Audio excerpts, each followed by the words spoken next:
ساری دنیا کی نظریں اس وقت سیریا پہ لگی ہوئی ہیں اور ایسا لگتا ہے کہ سیریا میں ایک نئی گریٹ گیم جو ہے اس کا آغاز ہونے جا رہا ہے۔ جو کچھ بھی سیریا میں ہوگا اور جس قسم کے گورنمنٹ سیریا میں ان پلیس ہوگی وہی ڈیسائیڈ کرے گا کہ مڈل ایسٹ کا فیوچر کیا ہے اور مڈل ایسٹ میں کیا کچھ ہونے جا رہا ہے in the coming years and months. The observers of Syrian scene are worried that a Gaza-like situation may arise out of this very complicated circumstances which are at the moment prevailing within Syria. Lately Syria میں دو بڑے important واقعات ہوئے ہیں جس سے ہمیں Syria کا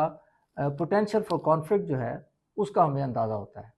ایک تو ایک ویڈیو جو ہے سیریا میں وائرل ہوئی جس میں الوائد جو ہے شرائن اس کو اٹیک کرتے ہوئے لوگوں کو دکھایا گیا اور اس کے پروٹیسٹ میں پھر ہزاروں لوگ جو ہیں وہ سٹریٹس میں آ گئے۔ جو نیو رولرز ہیں سیریا کے ان کا کہنا یہ ہے کہ یہ ایک اولڈ ویڈیو ہے جس کو پرپزلی ریفلیکٹ کیا گیا اور سچویشن کو خراب کرنے کی کوشش کی گئی اور law and order situation create کرنے کی کوشش کی گئی بیسیکلی۔ اس کے علاوہ ایک اور واقعہ ہوا جو شاید جس کی ڈائنامکس شاید اس سے بھی زیادہ سگنیفیکنٹ ہے، وہ یہ ہے کہ ڈماسکس میں بہت سارے لوگوں نے 25 دسمبر کو پروٹیسٹ کیا against burning of Christmas tree in northern side of ہما جو سٹی ہے اس کے نارتھ میں کوئی واقعہ ہوا اور اس کے اگینسٹ پروٹیسٹ کیا۔ اگر ہم تھوڑا سا اس کی انالیسز کریں تو ہمیں یہ پتہ چلتا ہے کہ سیریا اس وقت ایک بہت ہی پریکیریس سچویشن میں ہے جہاں پر مختلف جو ریبیل گروپس ہیں انہوں نے سیریا کی ڈیفرنٹ ایریاز کو کنٹرول کیا ہوا ہے اور ایک ریبیل گروپ جو ہے وہ ڈیسیژن میکنگ کا حصہ بنا ہوا ہے۔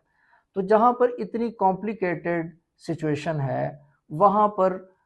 To keep peace and law and order situation intact will be very difficult task for the people who are going to come in Syria in the coming months and years. اور جو international جو powers ہیں ان کو بھی اس بات کا خیال رکھنا چاہیے کہ اگر سچویشن سیریا میں ٹریگر ہوتی ہے تو جہاں پر اتنے سارے جو کنٹریز ہیں جو انٹرنیشنل پلیئرز ہیں ان کے سٹیکس وہاں پر موجود ہیں تو ایک